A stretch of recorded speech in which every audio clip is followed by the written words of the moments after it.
नमस्कार, मैं सीए अमित अग्रवाल आप सभी लोगों का हार्दिक स्वागत करता हूं। साथियों, आज हम और आप चैरिटेबल ट्रस्ट और इंस्टीट्यूशन का रजिस्ट्रेशन होता है। जो नया प्रोसीजर जो भारत सरकार ने लागू किया है 1 अप्रैल 2021 से, उसमें हमारा चैरिटेबल ट्रस्ट और इंस्टीट्यूशन का रजिस्ट्रेशन किस प्रकार से होगा, आज हम उस पर विस्तार रूप में चर्चा करेंगे। उसमें हमको कौन सा फॉर्म दाखिल करना है, उस फॉर्म को दाखिल करने की लास्ट डेट उसकी क्या होगी, और उसमें उस फॉर्म में कौन कौन से कंटेंट्स हैं, कौन कौन से उसमें कॉलम हैं, उन सारे कॉलमों पर भी आज हम विस्तार से चर्चा करने वाले हैं। तो साथियों, सबसे पहले हम इसका थोड़ा बैकग्राउंड देखेंगे कि इस सेक्शन को लाने की क्या आवश्यकता रही और इस प्रोसीजर को लाने की क्या आवश्यकता रही। तो साथियों, फाइनेंस एक्ट 2020 के द्वारा भारत सरकार एक मतलब उन्होंने एक सेक्शन नया इंट्रोड्यूस किया, सेक्शन 12AB, जिसमें ये बताया गया था कि हम आज की डेट में जितने भी हमारे ट्रस्ट और इंस्टीट्यूशन जो भी रजिस्टर्ड हैं सेक्शन 12AA में, उन सभी को अपना दोबारा से री रजिस्ट्रेशन कराना होगा। इसके पीछे गवर्नमेंट की मंशा ये रही कि एक तो गवर्नमेंट के पास इस प्रकार का कोई आधिकारिक आंकड़ा नहीं था कि जिससे गवर्नमेंट को ये मालूम पड़ सके कि पूरे भारतवर्ष में कितने ट्रस्ट और इंस्टीट्यूशन रजिस्टर्ड हैं। कोई भी इस प्रकार का नेशनल रजिस्टर नहीं था। इसके अलावा बहुत सारे ट्रस्ट और इंस्टीट्यूशन ऐसे थे जिनके पास उनके रजिस्ट्रेशन सर्टिफिकेट नहीं थे। कोई ट्रस्ट 100 साल पुराना है, कोई ट्रस्ट 50 साल पुराना है, कोई ट्रस्ट 30 साल पुराना है, किसी के पास पूरी ट्रस्ट डीड नहीं है, किसी के पास रजिस्ट्रेशन सर्टिफिकेट नहीं है। इन सारी समस्याओं को ध्यान में रखते हुए सरकार ये नियम लेकर आई। इसके अलावा इसमें एक पॉइंट और था, अभी तक जो सेक्शन 12AA और 80G में जो भी रजिस्ट्रेशन होते थे या 1023C में जो अप्रूवल होता था वो हमेशा के लिए होता था, उसमें कोई भी रिन्यूअल की आवश्यकता नहीं होती थी। तो इसका भी लाभ उठाकर बहुत सारे इंस्टीट्यूशन जो ग्रांट्स मिलती थी या जो उनको सहायता मिलती थी उसका दुरुपयोग हो रहा था। इस प्रकार की सूचना भारत सरकार के पास काफ़ी टाइम से आ रही थी। तो भारत सरकार ने ये सोचा कि अगर इस तरीके से अगर हम उनके ऊपर पूरा छोड़ देंगे, इसमें कोई भी रिन्यूअल नहीं होगा, तो गवर्नमेंट का हस्तक्षेप पूरी तरह से इस पर समाप्त हो जाएगा। तो गवर्नमेंट ने इसी को ध्यान रखते हुए इन सारे ट्रस्टों का दोबारा से रजिस्ट्रेशन कराने का निर्णय लिया, जिससे कि गवर्नमेंट के पास एक आंकड़ा रहेगा, उनको ये मालूम रहेगा कि हमारे पास कितने सारे ट्रस्ट और इंस्टीट्यूशन रजिस्टर्ड हैं। तो साथियों, अब हम आगे चलते हैं। तो ये वाला प्रोविज़न फाइनेंस एक्ट 2020 के द्वारा आया था, लेकिन आपको ये मालूम है कि फाइनेंस एक्ट 2020 जब फरवरी में जो है आया था, उसके बाद से ही भारतवर्ष में कोरोना काल स्टार्ट हो गया। कोविड का प्रकोप बहुत तेज़ी के साथ भारतवर्ष में फैला। तो गवर्नमेंट ने सबसे पहले इसकी डेट 30 जून 2020 तक करी थी। उसका इन्होंने इस डेट को एक्सटेंड करके 31 दिसंबर 2020 कर दिया था, लेकिन भारतवर्ष में कोरोना का प्रकोप लगातार बढ़ता रहा। अब इन्होंने फाइनली इस डेट को बढ़ाकर 1 अप्रैल 2021 कर दिया है। अब 1 अप्रैल 2021 से और 30 जून 2021 के बीच में हमारे जो भी एग्जिस्टिंग ट्रस्ट हैं, जो ऑलरेडी हमारे जो ट्रस्ट रजिस्टर्ड है सेक्शन 12AA में, उन सारे ही इंस्टीट्यूशंस को, ट्रस्ट को अपना रजिस्ट्रेशन दोबारा से कराना होगा, जिसकी कि लास्ट डेट 30 जून 2021 है। तो साथियों, आगे चलते हैं। अब देखते हैं कि इसमें हमारा कौन सा फॉर्म लगेगा, हमको किस प्रकार से फॉर्म को फिलअप करना है और किन किन बातों का हमको ध्यान रखना है। इसमें हमारा फॉर्म नंबर 10A लगेगा। तो पहले तो मैं यहाँ पे आपको 3 श्रेणियों में उसको बांट देता हूँ। एक तो ऐसे हमारे इंस्टीट्यूशंस हैं जो ऑलरेडी रजिस्टर्ड है, सेक्शन 12AA में रजिस्टर्ड हैं। बहुत सारे हमारे ऐसे इंस्टीट्यूशन हैं जो हमारे 1023C जो हमारा सेक्शन है उसमें रजिस्टर्ड हैं, और बहुत सारे हमारे इंस्टीट्यूशन सेक्शन 80G में रजिस्टर्ड हैं। तो हमको इन तीनों के लिए ही फॉर्म नंबर 10 ही अप्लाई करना है, यानी कि तीनों में से 2 ही मिलेंगे।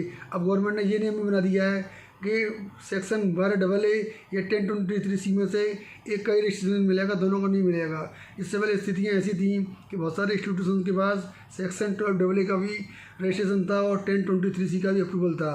लोग इस प्रकार से किया करते थे कि उनको जिस साल में जिसमें सहूलियत होती थी, जिसमें बेनिफिट होता था, तब उसी को एग्जम्पशन उसमें अप्लाई कर लिया करते थे। लेकिन 1 अप्रैल 21 से ये नियम भी गवर्नमेंट ने ख़त्म कर दिया है। अब आपको सेक्शन 12AA या 1023C में से एक को चुनना पड़ेगा।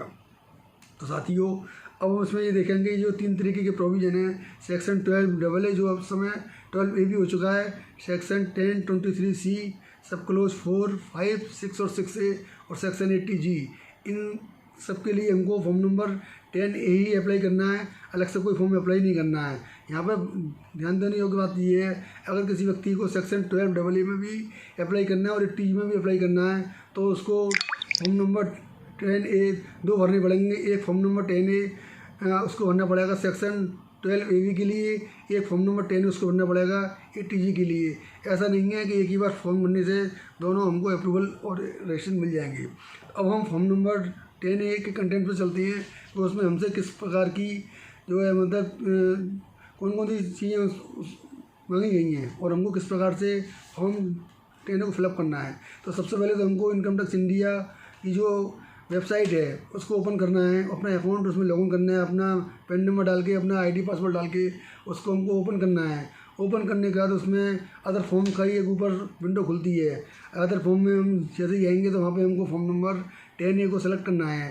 फॉर्म नंबर 10A को सेलेक्ट करने के बाद उसमें असेसमेंट ईयर ऑटोमेटिक आएगा, सबमिशन मोड ऑटोमेटिक आएगा, हमको उसको क्लिक करके आगे बढ़ाना है। जैसे हम उसको आगे बढ़ाएंगे तो हमारा उसमें फॉर्म नंबर 10A ओपन हो जाएगा। अब हमको फॉर्म नंबर 10A को फिलअप करना है। अब हम देखेंगे कि इसमें कौन कौन से कॉलमों का आपको विशेष ध्यान रखना है। इसमें सबसे पहला कॉलम आता है पेन नंबर का। तो जो पेन नंबर का कॉलम है, आपका पेन नंबर उसमें ऑटोमेटिक फिल हो के आएगा, आपको अपना पेन नंबर खुद से नहीं डालना है। इसके बाद जो इस फॉर्म का सबसे महत्वपूर्ण सबसे महत्वपूर्ण सीरियल नंबर 2, जिसमें उन्होंने सेक्शन कोड पूछी हैं। हमको ये बताना है कि हमारा जो रजिस्ट्रेशन है ये अप्रूवल है किस सेक्शन के तहत होगा। तो ये वाला सबसे महत्वपूर्ण है। अगर आपने इसमें कोई भी कोड गलत सेलेक्ट कर लिया तो आपको आगे चल के काफ़ी परेशानियों का सामना करना पड़ सकता है। तो हम इसमें ये देखेंगे कि इसमें भारत सरकार ने कितने कोड दिए हैं। वैसे तो उसमें भारत सरकार ने 1 नंबर से लेकर 19 नंबर तक कोड दिए हैं, लेकिन हमारे लिए ये जो रेलिवेंट कोड हैं वो कोड नंबर 1 से कोड नंबर 12 तक हैं। अब मैं आपको ये बताऊंगा कि कोड नंबर 1 से कोड नंबर 12 तक में हमको कौन कौन सा कोड किस किस में भरना है। तो सबसे पहले तो हमारे जो ऐसे इंस्टीट्यूशन हैं जो सेक्शन 12AA में रजिस्टर्ड थे और उनको अपना री रजिस्ट्रेशन कराना है तो उनको कोड नंबर 01 भरना पड़ेगा। वो अपना कोड नंबर 01 डालेंगे तभी उनका फॉर्म आगे बढ़ेगा। इसके अलावा हमारे ये बहुत सारे इंस्टीट्यूशन जो 1023C में रजिस्टर्ड थे उनके लिए जो कोड नंबर हैं वो कोड नंबर इसमें दिए हुए हैं। उनमें तो कोड नंबर 1023C सब क्लोज 4 में, कोड नंबर 3 1023C सब क्लोज 5 में, कोड नंबर 4 1023C सब क्लोज 6 में, कोड नंबर 5 और 1023C सब क्लोज 6 में कोड नंबर 6 भरा जाएगा। तो हमको कोड नंबर का विशेष तौर से ध्यान रखना है, कहीं भी कोड नंबर की गलती नहीं होनी चाहिए। इसके अलावा अगर हमको 80G में भी अपना रजिस्ट्रेशन कराना है, जो ऑलरेडी हमारे 80G में रजिस्ट्रेशन वाली ट्रस्ट हैं तो उनके लिए कोड नंबर 11 उनको भरना है। तो ये जब कोड नंबर भर देंगे, इसके अलावा जो बाकी के इसमें जो कोड दिए हैं उसके बारे में भी मैं आपको हल्का सा संक्षिप्त में बता देता हूँ। हालांकि आज की वीडियो का वो हमारा विषय नहीं है, लेकिन फिर भी आपसे समझेंगे कि बाकी कोडों का रोल क्या है। हमारे बहुत सारे ऐसे इंस्टीट्यूशंस और ट्रस्ट हैं जो अभी तक सेक्शन 12A में रजिस्टर्ड नहीं है, यानी कि वो या तो नई ट्रस्ट और इंस्टीट्यूशन है या वो अनरजिस्टर्ड हैं, पिछले कई सालों से चल रहे हैं। उनको भी अब रजिस्ट्रेशन कराने की अनिवार्यता हो गई है, उनको भी अपना रजिस्ट्रेशन करा लेना चाहिए। अगर कोई ऐसा ट्रस्ट है जो सेक्शन 12AA में रजिस्ट्रेशन कराना चाहता है जो अभी तक रजिस्ट्रेशन नहीं है तो उसको कोड नंबर 02 सेलेक्ट करना पड़ेगा। इसके अलावा बहुत सारे ऐसे ट्रस्ट हो सकते हैं जिनको कि 1023C में अपने अप्रूवल लेना है, जो नए ट्रस्ट हैं तो उनके लिए हमारा जो है कोड नंबर 7, 8, 9 और 10 ये वाली जो 4 कोड है वो लेने पड़ेंगे। इसमें आपको अंतर ये करना पड़ेगा कि 1023C सब क्लोज 4 के लिए कोड नंबर 7, 1023C सब क्लोज 5 के लिए कोड नंबर 8, 1023C सब क्लोज 6 के लिए कोड नंबर 9 और 1023C सब क्लोज 6A के लिए कोड नंबर 10 आपको लेना पड़ेगा। इसके अलावा जो हमारे नए ट्रस्ट हैं अगर उनको 80G में भी अपना रजिस्ट्रेशन कराना है तो उनके लिए उनको कोड नंबर 12 सेलेक्ट करना पड़ेगा। इस प्रकार से मैंने आपको बता दिया कि कोड नंबर 1 से लेकर कोड नंबर 12 तक में किस प्रकार से आपको कोड का सिलेक्शन करना है। कोड का सिलेक्शन करने के बाद अब इसमें अगला पॉइंट आता है नेचर ऑफ एक्टिविटी। अब आपसे पूछता है कि आपका जो इंस्टीट्यूशन है उसकी एक्टिविटी किस प्रकार की, किस नेचर की है। इसमें जो एक्टिविटी दी हुई है फॉर्म में वो चैरिटेबल हैं, रिलीजियस हैं या रिलीजियस कम चैरिटेबल हैं। इनमें से आपकी जो भी एक्टिविटी हैं, जिस एक्टिविटी में भी आपका ट्रस्ट कार्य कर रहा है वो एक्टिविटी आपको इसमें टिक कर लेनी है। इसके बाद आता है 4th नंबर का कॉलम। इसमें वो पूछता है टाइप ऑफ कॉन्स्टिट्यूशन। आपका कॉन्स्टिट्यूशन किस प्रकार का है, आपका ट्रस्ट है, आपकी सोसाइटी है, या आपकी सेक्शन 8 कंपनी है, या आपका अदर कोई इंस्टीट्यूशन है। तो मोस्टली केसों में हम जो देखेंगे, या तो हमारा क्या नाम है ट्रस्ट होगा, हमारा इंस्टीट्यूशन या तो ट्रस्ट एक्ट में रजिस्टर्ड होगा, या सोसाइटी एक्ट में रजिस्टर्ड होगा, या सेक्शन 8 कंपनी में होगा। इन तीनों में से अधिकतर हमारे 99% जो हमारे इंस्टीट्यूशन है इन्हीं में कवर हो जाएंगे। आपका इंस्टीट्यूशन जिस किसी में भी आता है आपको इसमें टिक कर देना है। इसके बाद आता है कॉलम नंबर 4A। इसमें लिखा हुआ है whether the applicant is established under an instrument. इसमें ये लिखा हुआ है कि हमारा जो इंस्टीट्यूशन है वो हमारा किसी इंस्ट्रूमेंट के तहत बना है, तो उसमें हमको यस कर देना है। इसमें लिखा हुआ है डेट ऑफ इनकॉर्पोरेशन। इसमें हमको फिर डेट ऑफ इनकॉर्पोरेशन लिखनी है। हमारे ट्रस्ट का इनकॉर्पोरेशन, क्रिएशन या रजिस्ट्रेशन इस डेट को हुआ है, हमको वो डेट इसमें डाल देनी है। इसके बाद आता है 4C में रजिस्ट्रेशन नंबर और इनकॉर्पोरेशन नंबर हमको लिखना होता है। सोसाइटी केस में और सेक्शन 8 कंपनी की केस में तुमको आसानी से रजिस्ट्रेशन सर्टिफिकेट मिल जाता है और हमको उसमें से देख कर रजिस्ट्रेशन नंबर लिख देना है। लेकिन जो हमारे ट्रस्ट होते हैं जो कि सब रजिस्ट्रार के यहाँ रजिस्टर्ड होते हैं, तो उनके लिए कोई अलग से इस तरीके का रजिस्ट्रेशन सर्टिफिकेट ग्रांटेड नहीं किया जाता है। उसके लिए हमको ये देखना पड़ेगा कि जब सर्वर रजिस्ट्रार के यहाँ से ट्रस्ट डीड रजिस्टर्ड होकर आती है तो उस ट्रस्ट डीड के सबसे आखिरी वाले पन्ने पर इस तरीके की इन्फॉर्मेशन लिखी होती है कि वो किस सीरियल नंबर में रजिस्टर्ड हुई है, उसका क्या नाम है, वही नंबर क्या है, जिंदगी नंबर क्या है। तो उसका जो भी सीरियल नंबर होगा वही इसके ट्रस्ट के केस में रजिस्ट्रेशन नंबर माना जाएगा, तो आपको वो रजिस्ट्रेशन नंबर उसमें लिख देना है। इसके बाद आता है कॉलम नंबर 4D। अथॉरिटी आपकी मतलब कौन सी अथॉरिटी है, आपने किस अथॉरिटी ने आपको रजिस्ट्रेशन ग्रांट किया है। जैसे सोसाइटी के केस में रजिस्ट्रार ऑफ सोसाइटी होता है, कंपनी के केस में रजिस्ट्रार ऑफ कंपनी होता है, और ट्रस्ट के केस में सब रजिस्ट्रार होता है, जैसा कि उत्तर प्रदेश में देखते हैं। बाकी स्टेटों में अलग हो सकता है। ट्रस्ट के केस में जैसे महाराष्ट्र में चैरिटी कमिश्नर होता है, गुजरात में अलग होता है। तो जो स्टेट का मैटर है तो वहाँ की जो भी अथॉरिटी है वो आपको अथॉरिटी इसमें लिख देनी है। तो हमारा इसमें आता है पॉइंट नंबर 5, जो कि बहुत महत्वपूर्ण पॉइंट है, ऑब्जेक्ट ऑफ द एप्लीकेंट। इसमें हमको ऑब्जेक्ट ऑफ द एप्लीकेंट देखनी है कि एप्लीकेंट के कौन कौन से ऑब्जेक्ट हैं। इस ऑब्जेक्ट में मैं आपको बता दूं कि सेक्शन 2 सब क्लॉज 15 में हमारे को जो है ऑब्जेक्ट उसमें दिए हुए हैं, उसमें से हमको अपना ऑब्जेक्ट सेलेक्ट करना है। पहला ऑब्जेक्ट उसमें होता है relief of the poor, education, medical relief, yoga, preservation of environment including water, sets, forest and wild life, preservation of monuments और प्लेसेस ऑफ आर्टिस्टिक और हिस्टोरिक इंटरेस्ट। एडवांस और 7th होता है advancement of any other object of general public utility. आपका इन 7 में से जो भी ऑब्जेक्ट हो आपको उसको टिक करना है। हो सकता है आपका ऑब्जेक्ट एक से अधिक हो, अगर एक से अधिक भी आपके ऑब्जेक्ट हैं तो वो भी आपको ऑब्जेक्ट अपना टिक करना है। जैसे बहुत से केसों में देखा गया है कि बहुत सारी इंस्टीट्यूशंस एजुकेशन का भी कार्य करती हैं और रिलीफ ऑफ द पुअर का भी कार्य करती हैं। बहुत सारे हॉस्पिटल्स ऐसी हैं जो मेडिकल की भी सेवा प्रदान करती हैं और रिलीफ ऑफ द पुअर की भी सेवा प्रदान करती हैं। अगर इस तरीके का आपका इंस्टीट्यूशन है तो आपको एक से अधिक ऑब्जेक्ट हो सकती हैं और वो आपको सेलेक्ट करनी है। लेकिन विशेष बात ध्यान देने योग्य ये है कि जो ऑब्जेक्ट आपके ट्रस्ट डीड में लिखे हुए हैं, जो ऑब्जेक्ट आपके सोसाइटी के मेमोरेंडम में लिखे हुए हैं, वो ऑब्जेक्ट उससे बाहर नहीं होने चाहिए। अगर ऑब्जेक्ट उससे बाहर हैं तो आपको उसमें दिक्कतों का सामना करना पड़ सकता है। इसके बाद इसमें पॉइंट नंबर 6 आता है whether the trust deed contain clause that the trust is irrevocable. ये केवल ट्रस्ट के केस में ही आएगा। जब भी हम कोई ट्रस्ट डीड बनाते हैं तो हमको उसमें ये देखना पड़ता है कि हमारी ट्रस्ट इर्रिवोकेबल है कि नहीं है।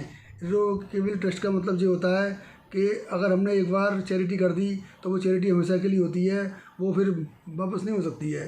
तो ये वाला क्लॉज ट्रस्ट के केस में होना अनिवार्य है।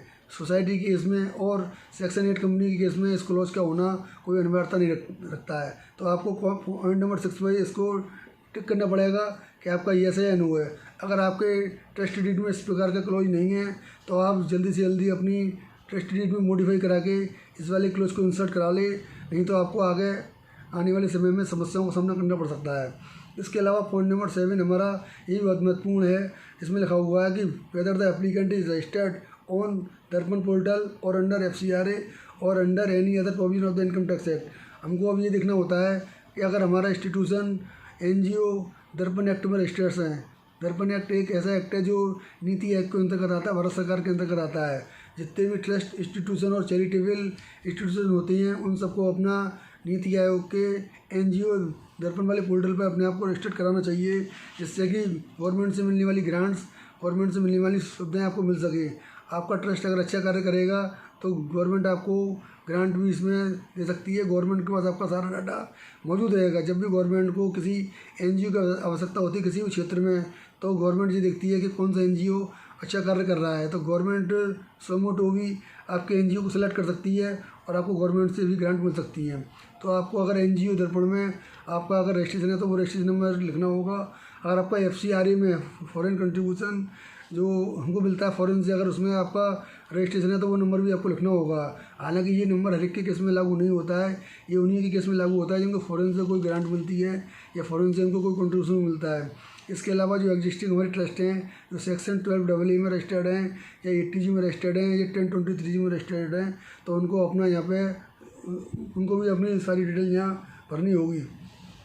इसमें जो डिटेल भरनी है वो कॉलम नंबर 7A से स्टार्ट होती है। इसमें लिखा हुआ है रेलिवेंट लॉ पब्लिक पोर्टल। हमारा जिस भी रेलिवेंट लॉ में रजिस्टर्ड है वो हमको उसमें सेलेक्ट करना होगा, रजिस्ट्रेशन नंबर लिखना होगा, डेट ऑफ रजिस्ट्रेशन लिखनी होगी, अथॉरिटी लिखनी होगी जिस अथॉरिटी ने हमको रजिस्ट्रेशन ग्रांट किया। जैसे हमारा सेक्शन 12AA के केस में CIT एग्जाम्पशन होता है, जिस स्थान का भी CIT एग्जाम्पशन है हमको वो उसमें लिख देना है।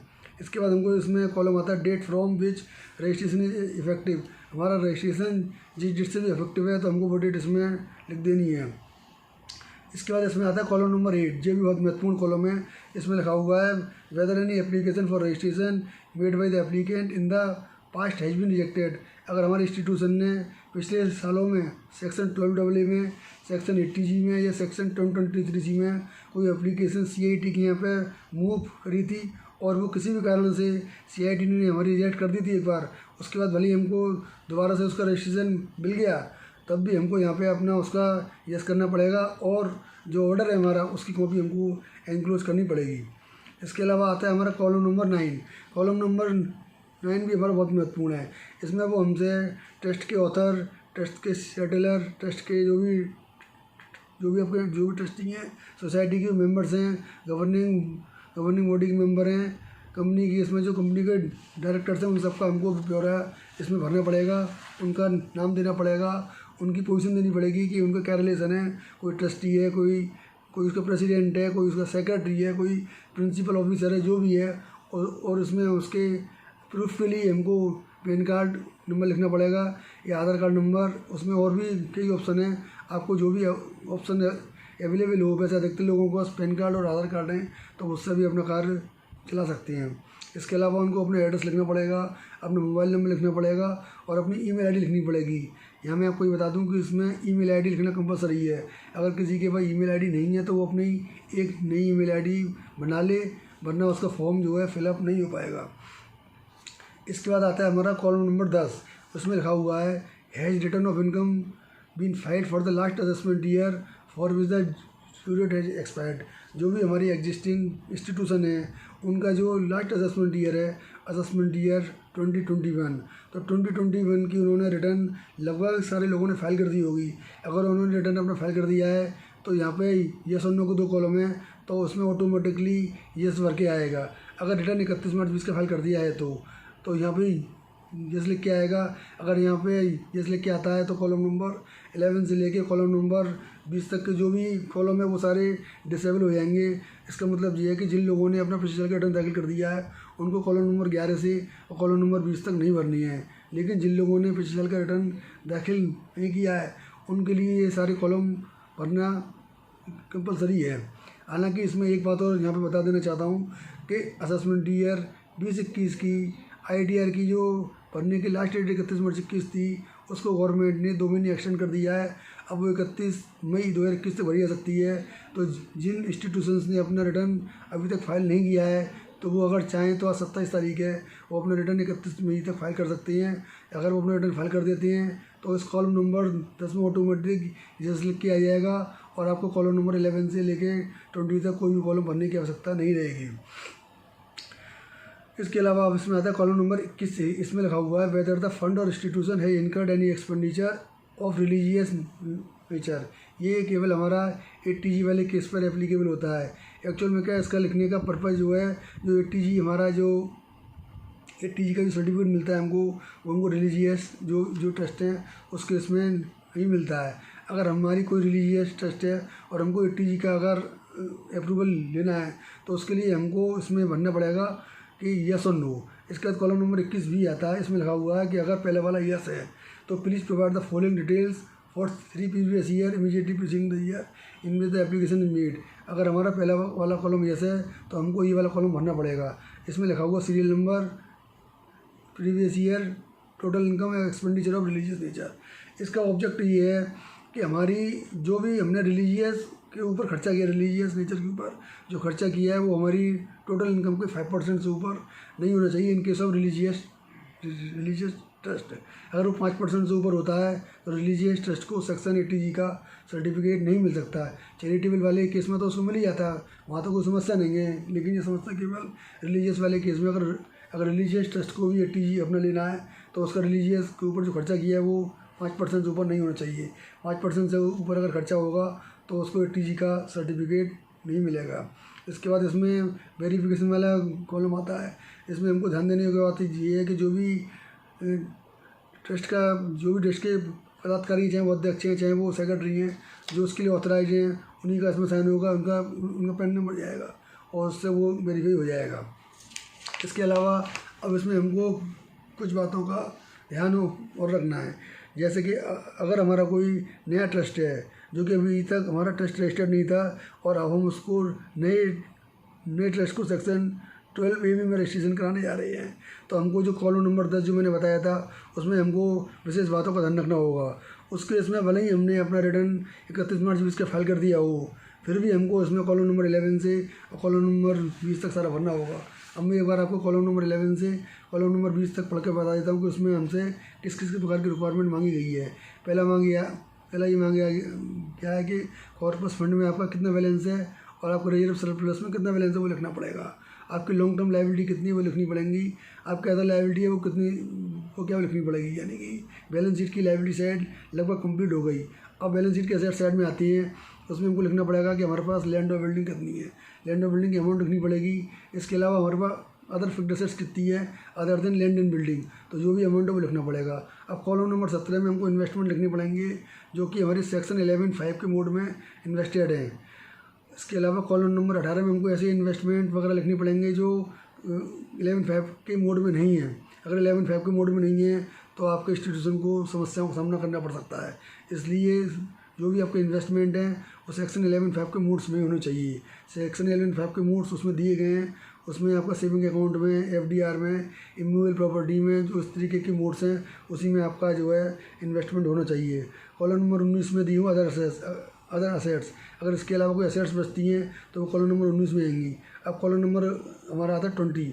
इसमें लिखा हुआ है income received in 3 previous year immediately preceding the previous year in which application is made. यानी कि जिस साल हम फाइनेंशियल ईयर 21-22 में एप्लीकेशन मूव कर रहे हैं तो हमको इसमें फाइनेंशियल ईयर 18-19, 19-20 और 20-21 के डाटा फिल करनी है। इसमें पहला कॉलम तो ईयर, हमको ईयर फिल कर देनी है। फिर हमको अगर कोई सेंट्रल या स्टेट गवर्नमेंट से कोई ग्रांट मिली है तो वो फिल कर देनी है। अगर हमको किसी कंपनी से कोई ग्रांट मिली है कॉर्पोरेट सोशल रिस्पॉन्सिबिलिटी के मतलब उसमें मद में, तो हमको वो वाली ग्रांट फिल कर देनी है। अगर हमको इसके अलावा और कोई ग्रांट मिली है तो वो फिल कर देनी है। और इसके अलावा और कोई इनकम है, अदर इनकम एक्टिविटी से जो होती है वो इनकम है तो हमको वो फिल कर देनी है। इसका टोटल लगा देना है। तो ये था हमारा जो भी हमारे न्यू ट्रस्ट हैं जिनको कि हम नए रूप में रजिस्टर्ड कराना चाहते हैं। अब हम यहाँ पर देखेंगे कि हमको इस फॉर्म के साथ में कौन कौन से इंक्लूजर्स लगाने हैं, हमको किन किन इंक्लूजर्स को लगाने की आवश्यकता है। इसमें सबसे पहले तो हमको अपनी ट्रस्ट डीड लगानी है, सोसाइटी की डीड लगानी है, सोसाइटी का सर्टिफिकेट लगाना है, सेक्शन 8 कंपनी के केस में पूरा मेमोरेंडम लगाना है, आर्टिकल ऑफ एसोसिएशन लगाना है और कंपनी का रजिस्ट्रेशन सर्टिफिकेट लगाना है। ये सारे जितने भी डॉक्यूमेंट इसमें अटैच होंगे ये सेल्फ सर्टिफाइड होने चाहिए। यानी कि संस्था का जो भी मेन पदाधिकारी है उन सबके सिग्नेचर इस पर होने चाहिए। इसके अलावा सेक्शन 12AA 80G या सेक्शन 1023C का जो भी रजिस्ट्रेशन या अप्रूवल आज की डेट में आपके पास है उस रजिस्ट्रेशन सर्टिफिकेट की कॉपी भी आपको इसके साथ एनक्लोज करनी है। अगर आपका पिछले सालों में कोई भी रजिस्ट्रेशन रिजेक्ट हो गया था, चाहे वो सेक्शन 12AA में हो, चाहे वो सेक्शन 80G में हो, चाहे वो सेक्शन 1023C में हो, अगर कोई आपका रिजेक्ट हुआ है तो उस रिजेक्शन ऑर्डर जो आया था उसकी कॉपी भी आपको उसके साथ एनक्लोज करनी है। अब यहाँ सबसे महत्वपूर्ण बात जो लोगों को बहुत कन्फ्यूजन है उसको मैं आपको सामने क्लियर करूँगा। लोगों को कन्फ्यूजन ये है कि हमको इसमें ऑडिटेड बैलेंस शीट लगानी है कि नहीं लगानी है, ऑडिटेड इनकम एक्सपेंडिचर लगाना है कि नहीं लगाना है, ऑडिट रिपोर्ट लगानी है कि नहीं लगानी है। तो इसका जवाब हमको मिलेगा कॉलम नंबर 10 से। अगर हमारे एग्जिस्टिंग ट्रस्ट है जो कि सेक्शन 12AA में रजिस्टर्ड है और हमने 31 मार्च 20 में उसका रिटर्न दाखिल किया है तो हमको ये वाला कॉलम नंबर 10 हमारा येस ऑटोमेटिक हो जाएगा। फिर हमको उसमें कोई भी और डॉक्यूमेंट लगाने की आवश्यकता नहीं है। हमको कोई भी ऑडिटेड स्टेटमेंट वगैरह, balance sheet, income expenditure account, audit report लगाने की आवश्यकता नहीं है। अगर हमने 31 मार्च 20 का रिटर्न दाखिल नहीं किया है तो हमको ये सारे डॉक्यूमेंट, फाइनेंशियल डॉक्यूमेंट इसमें लगाने होंगे। और नए ट्रस्ट के केस में अगर हमारा ट्रस्ट अभी तक रजिस्टर्ड नहीं था सेक्शन 12AA में और हम अपना नए रूप में रजिस्ट्रेशन करा रहे हैं तो उस केस में हमारी ट्रस्ट का पिछले 3 सालों का, या अगर ट्रस्ट हमारी 3 साल पुरानी नहीं है, 1 साल पुरानी है या 1.5 साल पुरानी है या 2 साल पुरानी है, जितनी भी हमारी पुरानी हो जो हम पे अवेलेबल हैं 1 साल के या 2 साल के डॉक्यूमेंट, वो हमको डॉक्यूमेंट इसमें सारी अटैच करने होंगे। उनमें income expenditure account, balance sheet, audit report वगैरह सब कुछ आपको इसमें लगाना होगा। इस केस में नए ट्रस्ट के केसों में चाहे आपने पिछले साल का रिटर्न फाइल कर दिया हो तब भी आपको डॉक्यूमेंट सारे लगाने होंगे। इसके पीछे ऑब्जेक्ट ये है कि जब आपका नया कोई भी ट्रस्ट प्रिंसिपल में से के आगे जाता है तो उसको भी सारा देखना होता है कि ये जो अपना ट्रस्ट है इसकी क्या बैलेंस शीट है और क्या इनकी फाइनेंशियल्स हैं। तो साथियों इन बातों का आपको विशेष ध्यान रखना है। और जो एग्जिस्टिंग हमारे ट्रस्ट हैं उनका रजिस्ट्रेशन 30 जून तक होगा और 30 जून तक अगर आपने रजिस्ट्रेशन को अपना अप्लाई नहीं किया तो आपको बहुत बड़ी समस्या का सामना करना पड़ सकता है। अब यहाँ पे एक बात ध्यान देनी और है, जो हमारे एग्जिस्टिंग ट्रस्ट हैं अभी उनको जो रजिस्ट्रेशन सर्टिफिकेट ग्रांट होगा वो उनको 3 महीने के अंदर ग्रांट हो जाएगा। यानी कि वो जिस महीने में अप्लाई करेंगे उस महीने ख़त्म होने के बाद 3 महीने के अंदर उनको सर्टिफिकेट ग्रांट हो जाएगा। उनसे कोई इंक्वायरी नहीं की जाएगी, उनको उनके इन्फॉर्मेशन के आधार पर वो सर्टिफिकेट मिल जाएगा। लेकिन जो नियम गवर्नमेंट ने बनाए हैं उसमें एक नियम ये भी बनाया है कि अगर आप फॉर्म भरते समय कोई इंटेंशनली या नॉन इंटेंशनली अगर आपको इन्फॉर्मेशन गलत दाखिल कर देती है और उसके बाद में CIT एग्जामिशन को ये लगता है कि इन्होंने जो है फ्रॉड तरीके से या गलत तरीके से रजिस्ट्रेशन ले लिया है तो वो आगे चल के आपके रजिस्ट्रेशन को कैंसिल कर सकता है। इसलिए आप इसमें जो भी इन्फॉर्मेशन फिलअप करें वो बहुत ध्यान से सोच समझ के करें। किसी प्रोफेशनल की एडवाइस के द्वारा ही इन सारी फॉर्म को आप फिलअप करें। तो ये आपका जो फॉर्म, ये जो आपका रजिस्ट्रेशन आपको जो होगा ग्रांट, जो आपको 5 साल के लिए होगा। अब उसमें नियम ये बना दिया है कि आपको हर 5 साल में सेक्शन 12AB का, सेक्शन 80G का और सेक्शन 1023C का हर 5 साल में आपको रिन्यूअल करवाना होगा। हर 5 साल का मतलब ये है कि 5 साल ख़त्म होने से 6 महीने पहले यानी कि 4.5 साल से पहले आपको अप्लाई करना होगा। 4.5 साल से पहले आपको रजिस्ट्रेशन के लिए अप्लाई करना होगा। अब अगली बार आपका जो भी रजिस्ट्रेशन होगा, अब एक बार तो रजिस्ट्रेशन अब आपका मिल जाएगा और आप अगले 5 साल बाद जब उसको अप्लाई आप करने जाएंगे तो उस समय CIT आपसे सारी बातें डिटेल में पूछेगा। आपकी बैलेंस शीट 3 साल की, आपका इनकम एक्सपेंडिचर अकाउंट, आपके जो भी डॉक्यूमेंट्स हैं, बिल वाउचर जो भी हैं आपके, वो सारी आपसे डिटेल में इंक्वायरी होगी। अतः सारे ट्रस्ट और इंस्टीट्यूशन ये ध्यान रखें अब तक जो उन्होंने किया, जो भी किया, लेकिन अब आपके पास एक अपॉर्चुनिटी है, आपके पास एक मौका है 5 सालों का। 5 सालों में अपने रिकॉर्ड्स, सारे डॉक्यूमेंट्स उनको बिल्कुल तरीके के साथ रखें, क्योंकि 5 साल के बाद आपसे डिटेल इंक्वायरी होने वाली है। पूरी आपके बहीखातों की स्क्रूटनी होगी और अगर उसमें कमिश्नर को ये लगता है कि ये इंस्टीट्यूशन ऑब्जेक्ट के अनुसार कार्य नहीं कर रहा है या इसकी जो एक्टिविटी है वो जेन्युइन नहीं है, या एक इसमें बहुत महत्वपूर्ण पॉइंट और है, अगर इसके ऊपर जो भी एक्ट लागू होता है उसमें उस एक्ट का पालन नहीं किया है तो वो आपको रजिस्ट्रेशन देने से मना भी कर सकता है। नई ट्रस्टों के केस में उन्होंने एक नया कंसेप्ट निकाला है। जो भी हमारे नए इंस्टीट्यूशन है, हालांकि उनके लिए ऐसी कोई टाइम लिमिट नहीं है कि उनको 30 जून तक ही अप्लाई करना है, वो 30 जून के बाद भी अप्लाई कर सकते हैं, लेकिन वो जब भी अप्लाई करेंगे उनको 1 महीने के अंदर उनका रजिस्ट्रेशन मिल जाएगा, लेकिन उनको रजिस्ट्रेशन केवल प्रोविजनल बेसिस पे मिलेगा और वो 3 साल के लिए उनको रजिस्ट्रेशन केवल उनको ग्रांट किया जाएगा। 3 साल की समाप्ति पर 6 महीने पहले उनको फिर दोबारा से परमानेंट रजिस्ट्रेशन के लिए अप्लाई करना होगा, यानी कि 2.5 साल से पहले, 2.5 साल ख़त्म होने से पहले उनको परमानेंट रजिस्ट्रेशन के लिए अप्लाई करना होगा और फिर उनकी भी पूरी डिटेल स्क्रूटनी होगी, उनके 3 साल के बही खाते देखे जाएंगे, 3 साल के पूरे डॉक्यूमेंट देखे जाएंगे। अतः सारे ट्रस्ट जो भी हैं उन सबको अपने रिकॉर्ड्स को बहुत सावधानी से, बहुत जेन्युइन तरीके से रखना है। इसके अलावा हमारे बहुत सारी ऐसे छोटे छोटे ट्रस्ट हैं, मंदिर हैं, गुरुद्वारे हैं जो कि रजिस्टर्ड नहीं हैं, तो ये एक आपके पास एक अपॉर्चुनिटी है, आप अपने सारे ट्रस्ट को रजिस्टर्ड कराएं। आपको अब सेक्शन 12AB या सेक्शन 80G या सेक्शन 1023C के फॉर्म 10A को भरने में अगर कोई समस्या आ रही हो तो आप मेरे को कमेंट बॉक्स में लिख सकती हैं। मैं आपकी जो भी क्वेरी होंगी उन क्वेरियों को दूर करने का पूरा प्रयास करूँगा। नमस्कार, धन्यवाद। जय हिंद, जय भारत।